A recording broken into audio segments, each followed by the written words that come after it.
care, we know what we're talking about. Matt Gibbs and the guys over at Sunrise Automotive will treat you right. We'll treat you right. All right, 5 minutes after 10 o'clock, we go from gardens to cars, and Matt Gibbs is here to answer our questions about cars. If you have something going on, a knock, a tick, a swerve, whatever else could happen with a car, and you just say, what is that noise? What is the problem? Do the best you can describing it. Matt will do his best at trying to diagnose it through the radio show. Of course, the best thing to do is take the car to Matt's place, which is Sunrise Automotive. Or if it's not fixable, go to Crossroad Auto Sales. They're both in the same spot, although there is a second location for Crossroad Auto Sales. It is exactly what I did. My car was fixable until we hit a cow. The show is called Auto Repair with Personal Care, and as with all the shows, the phone number is 352-622-9622. Good morning, Matt. Good morning, Larry. Did you set off any fireworks yesterday? I did not set off a single firework. Did you have anybody in your neighborhood setting off fireworks? Well, actually, we actually went to... you went to an event? Yes. Which one did you go to? The one in Leesburg. Oh, you did? Yes. And were you on the boat at the time? Yes. Oh, that makes it nice. Yeah, people have said watching fireworks from a boat is just awesome. Yeah. And I'm thinking, well, how much more awesome can it be? But it was. But it really is. Why? Why was it awesome? Now you can answer the question. Okay. Because when they explode in the air, okay, that explosion reflects off the water. And it's just really cool how it's up in the air and it's down on the ground all at the same time. Oh, that is true. Yeah, you wouldn't see that unless you're in a boat. And nobody had to say look for it. You just saw it. And were the embers that were falling from the sky coming near you? No, we were out. We were quite a bit. It was really nice because they weren't loud. The boom wasn't loud, but we saw everything. Really? Yeah. They bring this barge out in this. It's called the Venetia Gardens. It's where the marina is and the yacht club and all that stuff. And they bring this big wooden barge out in the middle of this inlet. Okay. And then they shoot them off from there, and so. No matter where you're at, it's a perfect view. Oh, wow. I did learn something though. Joey came in Saturday came in Sunday night, and then he was out there, but he wanted to take the jet ski. And I didn't know. Oh, no. I didn't know that it's against the law to operate a jet ski in the dark. Because it doesn't have no lights on it, so no one can see you. Okay, right. And that makes perfect sense. So we used our cell phones. As lights? As lights. As light. Oh, had a person sitting on the back of the back of the facing backwards. Oh no! Holding his cell phone up there, doing like a little lighthouse thing. Oh no! So you didn't stay out very long, did you? Oh, we stayed out till it was over. Really? Yeah, it was. It was cool.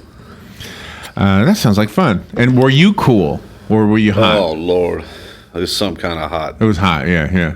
So you don't get in the water. You're on the water, but not in the water. Well, sometimes I'll get in the water, but really? we had 3 boats out there. We probably had 25 people. They were skiing, and we just made a day of it. And we skied and tubed, and Joey he learned how to do a wakeboard. They take a wakeboard and they make a special chair, and you actually bolt it to the wakeboard, and he sits in this chair, and then he gets up and he can do it just like everybody else can. It's crazy. It doesn't scare you? He swims pretty good, huh? Oh, he swims awesome. He always has. He's always been a great swimmer. And I don't want to presume everybody knows your son's circumstances, but he's paralyzed from the chest down. Mm-hmm. Is that what we say? Gosh, we've been rooting for Joey for a while now, so I don't know what you want to say about what he just did, but. Well, he just got back Sunday. He was in Charlotte, North Carolina this past weekend for the U.S. Olympic trials. Yeah. He didn't make the team, but it was a great. He really wasn't. I don't think he really was. I don't feel he was expected to make the team, but he did get to go to the trials because of what he's done in the past. Yeah. And which don't ever underestimate that accomplishment. That's huge. That's a huge accomplishment. Yeah. We're so proud of him. Number one, Joey's coach lives in New Jersey, so he only gets to see his coach about 10 days out of a year. And what the coach does is emails him workout schedules and tells him what to do and what. But he's not being coached. He doesn't have that one-on-one coach. And you know, a lot of people in Ocala have seen Joey do the reindeer run at the Christmas parade. He did the 4th of July. He came in Sunday night from Orlando, went home came here because we went to the lake house, came back to Ocala, got up at 4 o'clock in the morning and did the run that they do at the Veterans Memorial on the 4th of July. Oh, okay. This is, I think, is his 3rd or 4th year that he's competed in that. And I told him, I said, son, you take a break. No, there's a race happening. Wow. And but at the end of the day, it was a great experience for him. He got to race and compete with the two world record holders. They're the fast. We have here in the United States, we have the fastest two guys in the world in the 100, 800, to 400. And one of them is Joey. No. Oh no, he's not. No, he's not. If he was a world record holder, brother, he'd be in Rio. Oh, okay. And and people, and you made a statement before the show started. People have this, when they ask about Joey and going to the Olympics and all that kind of stuff, we have three. We have the Olympics, then we have the Paralympics, and then we have the Special Olympics. Right.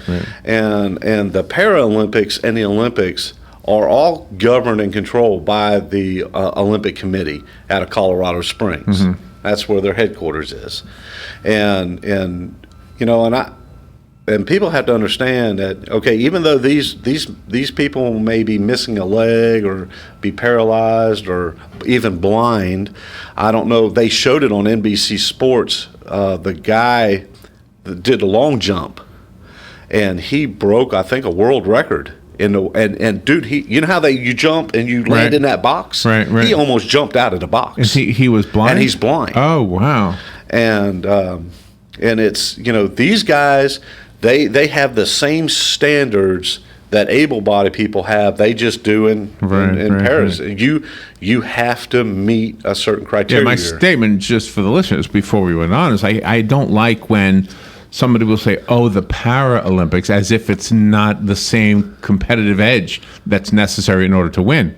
Oh, absolutely. It is up there. I mean, it's the same thing as the Olympics. Well, you take, for instance, was it the last Olympics or maybe the Olympics before? You remember the guy, and I think it was from Argentina or something. He was an amputee.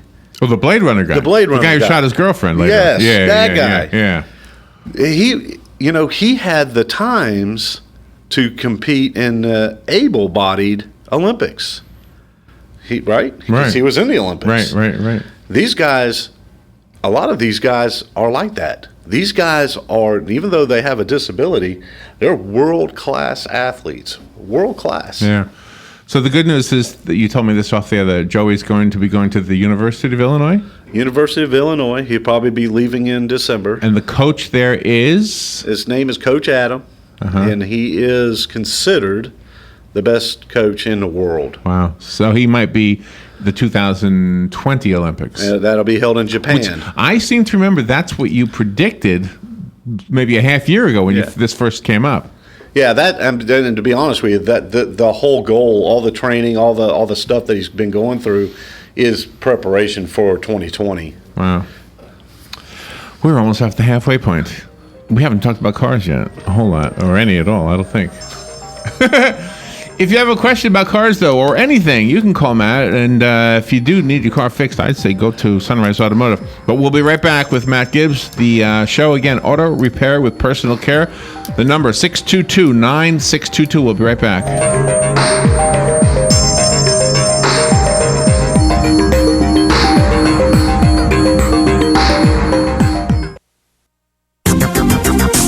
The weather is brought to you by myfwc.com. Safe boating is no accident. On this Tuesday, partly sunny. Watch out for a thunderstorm this afternoon. The high 92 to 96.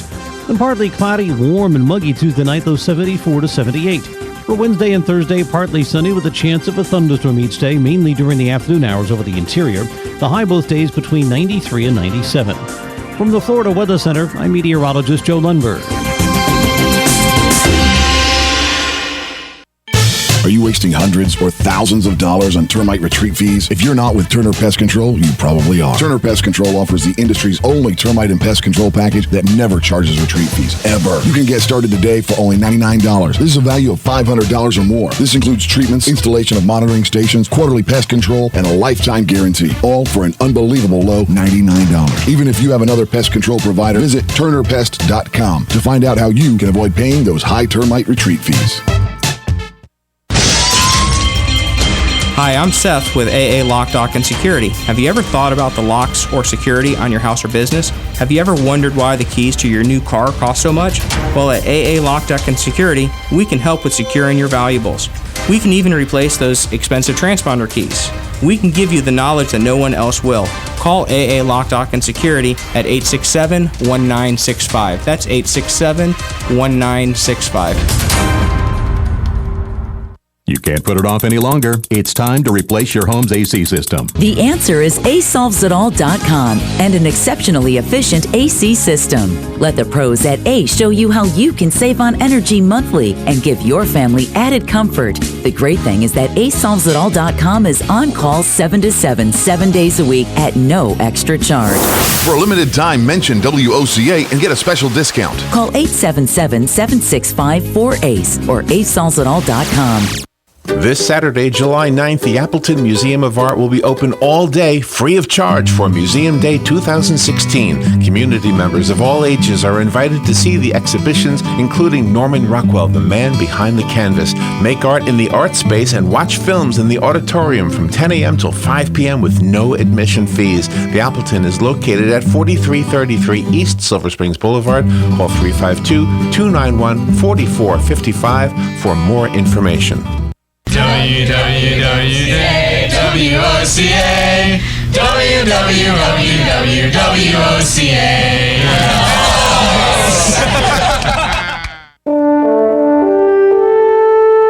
This is WOCA, News Talk 1370. This is James Snyder, inviting you to join me each Sunday morning at 9:30 for Sunday Joy on 1370 AM, 96.3 FM. 18 minutes after 10 o'clock, Matt Gibbs is here. So Saturday was the Coke 0400. I want to tell you something. Okay. So the two guys who represented WOCA, they did a broadcast for 2 hours. One of them was Jake Perkins, who is also known as No Break Jake. He's a race car driver, and he's an intern on Buddy Martin's show with Tom Schmitz. And a real nice guy, real well-spoken guy. I mean, if you listen to the radio broadcast, you would think this guy's been doing it forever.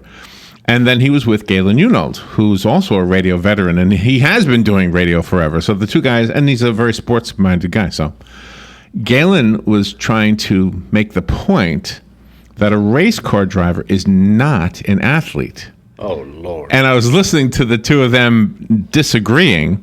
It was very entertaining radio, by the way. So I was just curious what you would have thrown in, like if you were the third party there. I just said, buddy, strap yourself in a car. Strap yourself in a car. You go out there and do that for 5 hours. One of the things I didn't know is that the right wheels are slightly larger than the left wheels. Yeah, there's and on this and every track there's different setups, and that's what. And it's not just the wheels; the whole car setup it's all different. Them guys are not only are they athletes, but they're engineers. They're pilots. They're athletes. I mean, to do what those guys do, it's incredible. This is a dumb question, but it's coming from me. Is the steering power steering? No, not in those cars. You don't need power steering because you're going so fast. You're going, yeah. Okay. I mean, I had an opportunity to go. Okay, what part of the body is the most athletically challenged, I guess is the best word. In other words, what muscles are you most using? Is it the arm muscles? Yeah, I mean, it's not Because really of the steering wheel? It's not Oh, it's a mental thing. It is a huge mental thing, but there is, it's more of endurance, okay? More, like, in other words, a lot of these guys, they might not go into a gym and work out with weights. Right. A lot of them do, though. Right. But it's probably more cardio than anything. Inside them cars can get, 140 degrees. You're driving 140 degrees. Yeah, it can get real hot. Now they had the cars today, because of technology, they got cool helmets and they got things, but that doesn't necessarily mean it's going to work the whole race. If something breaks on the race car and you can still move that car, you don't stop and get your air conditioner fixed. You keep on going. You see what I'm saying? Right. And so a lot of it is mental. I've been out on Daytona. I got 24 laps in with an instructor in a car in front of me, and I got to reach speeds up to 175 miles an hour, something like that. And my second session, when I went out on the track, the first one you're just kind of blown away by the whole thing itself, but on the second session, it was me and one other guy. And then on the other half side of the track is another instructor and another guy. Oh, really? Right? Okay. So there's probably 4 or 6 of us out there. But you got to stop and think. There's 43 of them going 200 miles an hour. Yeah. No, you're an athlete. And that's a skill, and it's something that you're born with. I mean, it's you can't go to the NASCAR driving school and become a race car driver. That's a God-given thing that God has put inside of you to allow you to do what those guys do. And so Jake, he's dead on. These guys are huge athletes. Yeah, you got to meet him. He's a. That's like saying a golfer isn't an athlete. I wouldn't know. I mean, absolutely. I wouldn't have any idea, and I'm not even really sure how you or a bowler define an athlete. I'm not sure. Because listening to their argument, I was A, entertained, but B, thinking to myself, I don't even know how I feel about this. I mean, they're both making sense, and at the same time, so are you. And to me, here's how I look at it. I don't think I could do it. But then again, if you're a musician, you don't have to be an athlete. A lot of people can't do that. Although a drummer has to be an athlete. You know which drummer reminds me of you? I don't know how you're going to take this.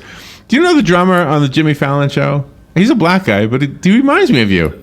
Do you know who I'm talking about? I don't know who you're talking about. What's his name? Love Quest or something? Yeah, his mannerisms and the way he just talks. That's the way us drummers are. Us drummers, we're not real musicians. See that now? That's a thing. No, that's not true. No. Hang on now. Is a guy that plays Okay, I don't even know where you're going, but you know what I'm saying. I can argue these points, whatever you're trying to make. You're not playing a very technical instrument. Like with you're a guitarist. You play the accordion. I'm sure you can play the piano. Uh-huh. You have to train. Okay, you have to train your fingers where to go automatically, instantly. You don't think about it F. You don't think about a G. Right, exactly. You just do a G. Right. Can you just wake up one day? No. And do these things? No, but there's something inborn that has to be cultivated. Absolutely. Now, so the same thing you're saying? It's the same principle. Okay, you're not athletic. If we look up the word athletic, right. But you are musical, and it's art. It's artsy. Yes, it's artsy. I think so. A lot of musicians, painters, sculptors, they have that. There's that personality. There's something in there. But everything, when you compare it to music, you almost said the word harmonica, I think. Yeah, I did. Because the harmonica. I didn't want to come against the harmonica. Because a harmonica player can be either as brilliant as Stevie Wonder, who's kind of be like one of the best, or as sloppy as Bruce Springsteen, who kind of probably doesn't really know how to play it, just blowing and sucking, and there you go. Because they happen to be tuned to one key. Exactly. But to even at Bruce Springsteen's level, you have to, it's a mental thing. You have to sort of know when and where. Right. And if I apply that to race car driving, that's got to be why a winner does consistently winner. A winner who is consistently a winner. Somebody who accidentally wins is not the same thing. But that person who consistently wins has to have some kind of a skill set over the other one. Otherwise, why would he always win? And in race car, let's talk about NASCAR for a minute. In NASCAR, the driver is the driver. He has that skill set, and that's all he has. He was given. He has this much of the ability to drive the car. But see, on NASCAR, there's so many other levels that go. See, people, when the checker flag flies, they always root and clap and applaud the driver of the whatever car. That's right. That's right. But those that do the sport, those that understand the sport, the crew chiefs and the pit crew and all the other guys, the guys at the engine shops, the guys at the chassis shops, the whole thing, they know we won that race. Not him. We all did it. We did it together. Okay. And that's what. And so when you see a Jimmy Johnson that has gone out there and just excels at this sport, it's not Jimmy Johnson that does it. Well, it's the whole Jimmy Johnson team. And to their credit, because I listened to those, I used to work those broadcasts from this perspective, back in the day when I did it. And I was always amazed at the humbleness. They never say I, they would say we. We won the race. And it's not just being humble, it's a fact. And they know there you go. It's like just a fact. We have a phone call. Good morning, you're on the air with Matt. Hi, Matt. Morning. Say, with NASCAR, with the transmissions, what is this? Is there like just 2 speeds forward, or how does it? I know there's a reverse because you see them go backwards once in a while, but is that just like a 2-speed forward transmission? No, well, in the NASCAR, like if they're at a super speedway, no, most all of them are 4-speed manual transmissions. Oh, okay. I know listening to the broadcast for years now, but anyway, when they're on that Daytona track, they're going flat out. I mean, the accelerator is all the way to the floor throughout the whole race. The whole race. You don't. The only time you take your foot off the gas is when you're going back to your truck, or there's a major crash. Otherwise, it's unbelievable, boy. Okay, thanks a lot. Yes, sir. Well, the one thing about the broadcast that it did for me is it made me want to go to the track. I've never actually wanted to go. But the way they would talk, because they did the infield thing, and they went. He took his wife to the track and had her walk on the track. Oh, that's crazy! I've got to see this. I've never. You just go on the front straightaway and walk on the track. Why? It's not a straightaway. The front straightaway is not straight. Really? Yeah, it's not. So what does walking on it show you? You're walking like this you're on the straightaway. Oh, you're on an angle. Yeah. Oh, really? Yeah. And then when you get to the curves, oh, you forget it. You're on a wall. Yeah, it's when you're on the track. Really? You can't stand there. You can't stand on the wall. No, on the curve. You wouldn't be able to stand there long. Matter of fact, Joey, because during Bike Week they have the Supercross race at Daytona, and it's in that strip of grass between the front straightaway and pit row. That's where the motocross race is done, in that grassy spot. And so when after he was paralyzed, he went as an honorary guest to the Supercross race, and we were rolling on the front straightaway, and his wheelchair flipped over. Oh no! Because it was such at an angle. Oh wow! He just flipped out. So we ended up we couldn't stay on that side of the track. So we actually had to go down pit row, and that's where all the professional motocross racers and their family were able to stay over there. We just went over there with them because the front straightaway it's angled. It's crazy. And when you're on the track and you're going 170 miles an hour and you come out of turn 4 and you're going into turn 1, it looks like you're gonna run into a wall. Do you remember when I know we're almost out of time, but do you remember when Easy Street, this stretch had to be redone because they said it didn't have enough of an angle on it? Yeah. Do you remember that? Yeah. So they even do it with our roads, normal car drivers. When we set up front end alignments, because of our rain and the amount of water we have on a road, we have a lot more. We have a larger crown in the road, so living here, when we do an alignment, we set it up for roads in Florida. Matt, your phone number is 690-1993. Go see Matt. Thank you, Matt. This is WOCA Ocala. Key information fell through the cracks. That's what a new probe by French lawmakers finds about last year's Paris attacks that killed 147 people. Talking about a